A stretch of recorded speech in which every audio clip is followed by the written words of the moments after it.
Umar ini dipanggil, Nabi yang memanggil dia Abu Hafs. Hafs artinya singa. Abu Hafs artinya singa. Kenapa? Karena garangnya. Dulu sebelum masuk Islam, dia pemenang gulat di pasar Ukaz. Di Makkah itu ada satu pasar namanya pasar Ukaz. Kalau di Pekanbaru ada namanya pasar Senapelan, pasar bawah. Di pasar Ukaz itu setiap tahun diadakan lomba gulat. Juara bertahannya Sayyidina Umar Ibn Khattab, menang tiap tahun. Umur dia ketika Nabi dapat wahyu, beda umur dia dengan Nabi 20, bedanya 13 tahun. Kalau Abu Bakar sama Nabi bedanya 2 tahun. Jadi ketika Nabi berumur 40 tahun dapat wahyu, maka Abu Bakar umurnya 38 tahun. Sedangkan Umar dengan Nabi jarak umurnya 13 tahun. Jadi ketika Nabi dapat wahyu umur 40 tahun, maka umur Umar waktu itu 27 tahun. 27 kalau sekarang ya masih anak muda lah. Selesai S1 23, ambil S2 3 tahun 26, kemudian sedang S3 semester 2 27 tahun. Anak muda sedang segar-segarnya. Itulah dia Umar bin Khattab, pemenang juara gulat bertahan. Maka ini Umar bin Khattab, Nabi ingin betul supaya dia ini masuk Islam. Sampai Nabi berdoa, Allahumma a'izzal Islam bi Umaraini. Tolonglah Islam ini dengan 2 Umar ya Allah. Ada 2 Umar di Makkah yang waktu itu hebat betul. Ya Allah, tolonglah Islam ini. Kalau masuk Islam 2 Umar ini, insya Allah kuat Islam ini. 1 Umar bin Khattab, 1 Umar bin Hisham. Kalau saya sebut Umar bin Hisham, banyak orang tak tahu. Tahu Umar bin Hisham? Tidak. Kalau saya sebut nama kerennya, tahu. Umar bin Hisham, Abu Jahal. Sedangkan ini Abu Hafs, Abu Jahal, si goblok, bodoh. Abu Jahal itu apa artinya Ustaz? Bongak. Sedangkan ini Abu Hafs, singa, perkasa.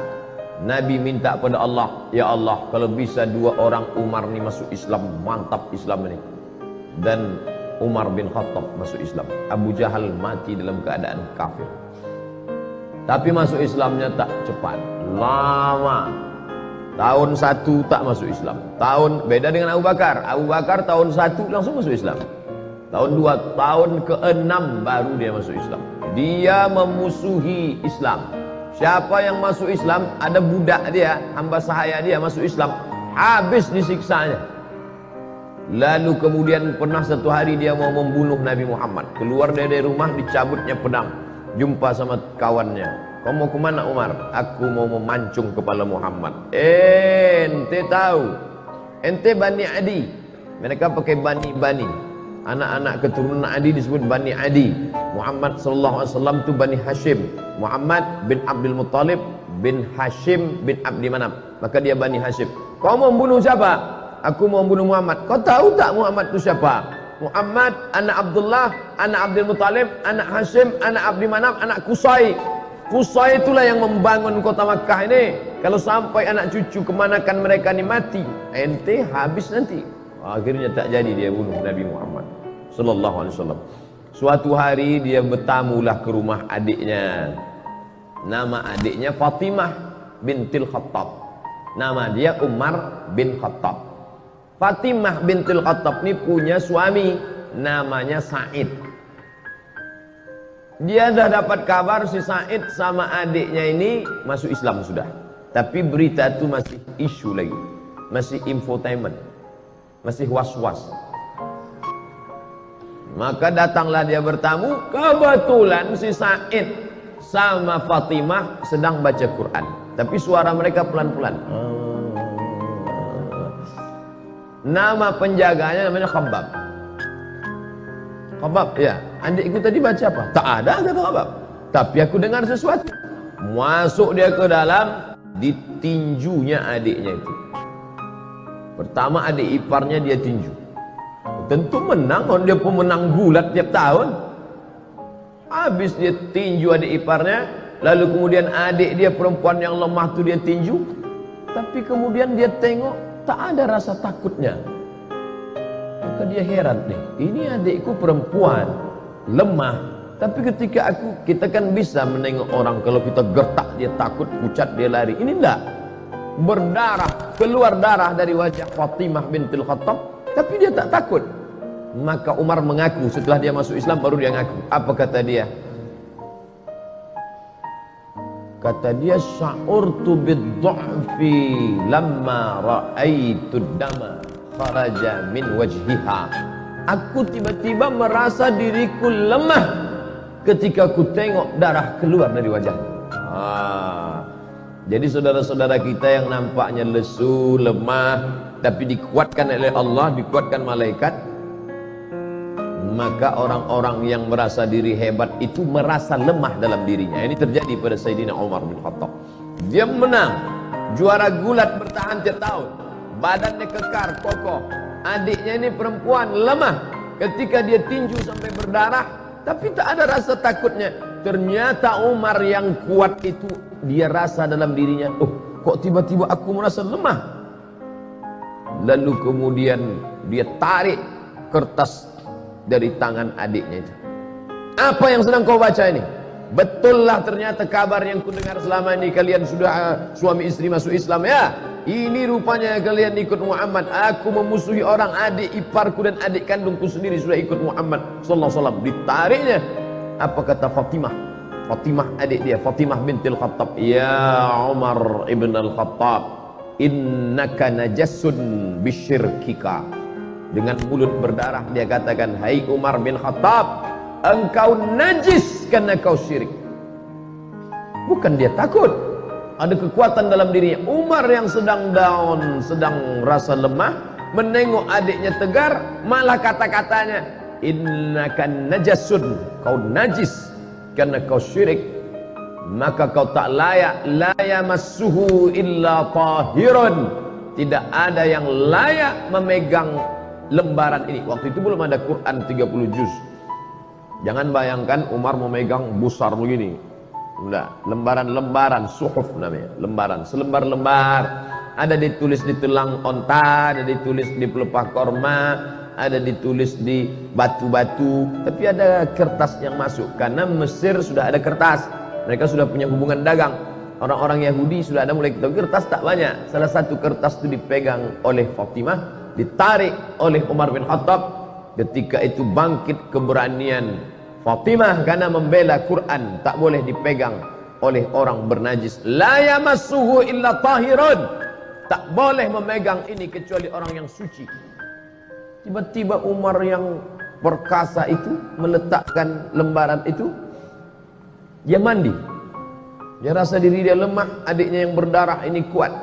Ini menunjukkan bahwa fisik kita ini sebenarnya hanya casing sampul saja, tapi di dalam itu ada kekuatan ruh yang luar biasa. Perempuan lemah, mulut berdarah, tapi kalau kuat ikatannya dengan Allah, dia kuat. Umar bin Khattab pemenang gulat, perkasa, tapi kalau dia lemah hubungan dengan Allah, dia lesu, dia kalah. Lalu kemudian dia pun mandi. Setelah mandi, dia balik. Penasaran dia kertas ini. Lalu dia tengok.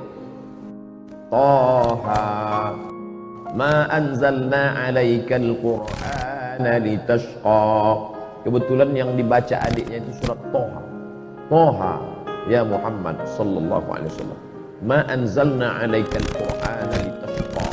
Tidaklah kami turunkan Al-Quran ini kepada engkau supaya engkau menjadi susah.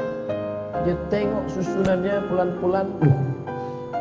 Orang Arab sastrawan, bahasa Arab mereka halus, sastra. Dia bisa membedakan, ini bukan bahasa orang biasa. Akhirnya hatinya lunak dan lembut. Lalu kemudian dia pun segera untuk menuju menjumpai Nabi Muhammad sallallahu alaihi wasallam. Waktu itu Nabi sedang berada di rumah Al-Arqam bin Abil Arqam. Itu markas mereka berkumpul di kota Makkah Al-Mukarramah. Masih dakwah sembunyi-sembunyi, tak ada berani terang-terangan. Lalu kemudian Nabi, yang menjaga Nabi waktu itu 40 orang laki-laki perkasa. Di antara yang menjaga Nabi itu adalah Asadullah, singa Allah. Dia adalah Hamzah bin Abdul Muttalib. Ini jumpa singa sama singa. Hamzah Asadullah, Umar Abu Hafs. petarung sama petarung. Lalu Umar pun masuk ke dalam rumah Al-Arqam bin Abil Arqam. Maka yang pertama kali menyambut dia adalah singa, disambut oleh singa. Apa kata Hamzah bin Abdul Muttalib? Kalau kau datang untuk menyerah, kami terima engkau. Tapi kalau kau datang untuk membunuh Muhammad, qatalnaka bisayfik, kami akan bunuh engkau bukan dengan pedang kami. Kami bunuh engkau dengan pedang engkau sendiri. Penghinaan yang luar biasa. Kalau ada orang dibunuh dengan pedang orang lain, itu biasa. Tapi dibunuh dengan pedang kita sendiri, maka itu penghinaan luar biasa. Umar, kau datang ke rumah ini sebagai orang menyerah, ahlan wa sahlan. Tapi kalau kau datang untuk membunuh Muhammad, maka kami yang akan memancung kepala engkau dengan pedang yang kau bawa itu sendiri. Lalu kemudian Nabi mempersilakan dia masuk. Silakan dia masuk. Kemudian setelah dia masuk, Nabi bertanya, "Ma ja'a bik?" Apa yang membuat kau datang kemari? Yang membuat kau datang kemari apa, wahai Umar?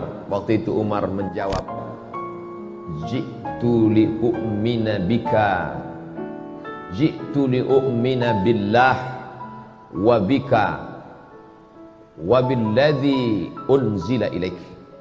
Aku datang untuk percaya kepada Allah, percaya kepada engkau bahwa engkau Rasulullah, dan percaya kepada apa yang diturunkan kepada engkau, yang tadi baru saja kubaca di tangan adikku bernama Fatimah binti Al-Khattab.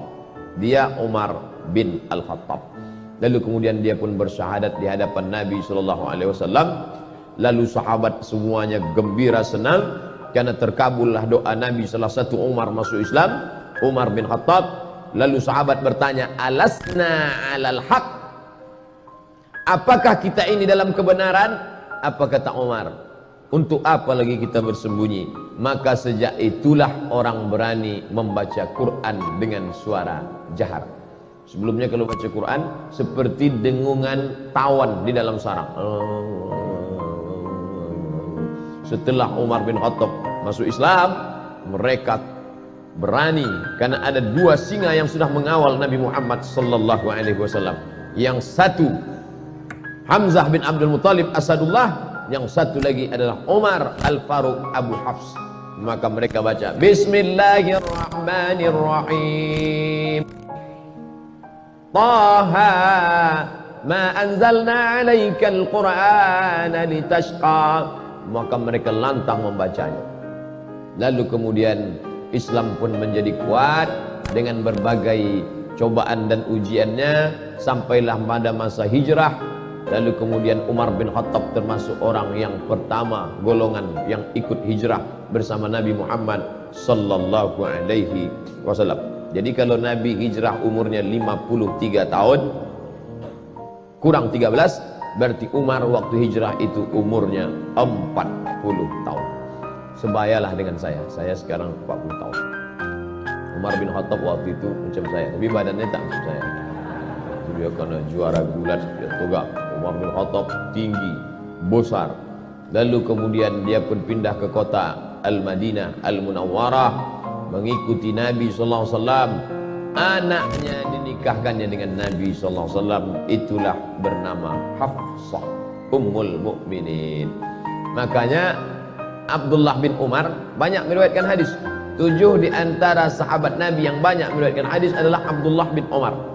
Kenapa Abdullah bin Umar bisa banyak hadisnya? Karena dia punya kakak menikah dengan Nabi. Maka dia bebas main jalan di rumah Nabi, yaitu Hafsah. Maka Nabi itu abang ipar dia. Lalu kemudian setelah Nabi meninggal, naiklah penggantinya, yaitu Abu Bakrin As-Siddiq. Bermusyawarah mereka di satu tempat namanya Saqifah Bani Sa'idah. Nanti Bapak Ibu pergi umrah, ini Masjid Nabawi mengarah ke kiblat, tengok di sebelah kanan masjid.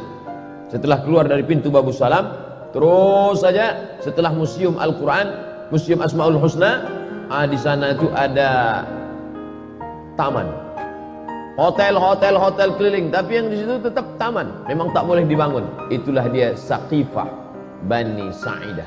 Di situ mereka bermusyawarah siapa yang akan mengganti kepemimpinan Madinah setelah Nabi Muhammad sallallahu alaihi wasallam meninggal. Naik Abu Bakar Siddiq 2 tahun, meninggal Abu Bakar, dilantiklah Sayyidina Umar.